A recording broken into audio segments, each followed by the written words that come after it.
ஒரு 10 நிமிஷத்துல மொறு மொறுன்னு ஸ்நாக்ஸ் செஞ்சு சாப்பிடலாமா? அதுக்கு 1 1/2 கப் அளவுக்கு கடல மாவு எடுத்துக்கங்க. 2 ஸ்பூன் வந்து உப்பு எடுத்துக்கங்க. 1 ஸ்பூன் வந்து மைதா மாவு, 2 ஸ்பூன் வந்து அரிசி மாவு எடுத்துக்கங்க.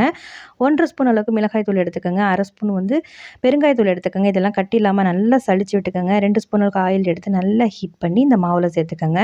இத நல்லா மிக்ஸ் பண்ணி விட்டுருங்க. மிக்ஸ் பண்ணதுக்கப்புறம் கொஞ்சம் கொஞ்சமா தண்ணி சேர்த்து இந்த பதத்துக்கு கொண்டு வந்துருங்க. இந்த மாரி பதத்த நல்லா பார்த்துக்கங்க. இந்த மாரி இருந்தா உங்களுக்கு எண்ணெயே குடிக்காது. இப்ப நம்ம கட் பண்ணி வச்ச வெங்காயத்த இதில சேர்த்துக்க போறோம். சேர்த்து இத நல்லா பெசஞ்சு விட்டுக்கங்க. இது நல்லா மொறு மொறுன்னு உங்களுக்கு வேணுனா நீங்க சோடாப்பு சேர்க்காம இத செய்யுங்க. நல்லா எண்ணெய ஹீட் பண்ணிக்கங்க. இப்போ ஒரு ஈடு போட்டாச்சு. இப்ப அடுத்த ஈடு போடுறதுக்கு ஒரு 2 நிமிஷம் அதுக்கு வந்து டைம் குடுங்க. ஆயில் வந்து நல்லா ஹீட் ஆயி நீங்க போடும்போது உங்களுக்கு எண்ணெயே குடிக்காது. நீங்க ஊத்துன எண்ணெய் அப்படியே இருக்கும். யாருக்கெல்லாம் இந்த மழையில இந்த மொறு மொறுன்னு ஸ்நாக்ஸ் டீ குடிக்கிறதுக்கு பிடிக்கும் அப்படிங்கிறத கமெண்ட் பாக்ஸ்ல கமெண்ட் பண்ணுங்க.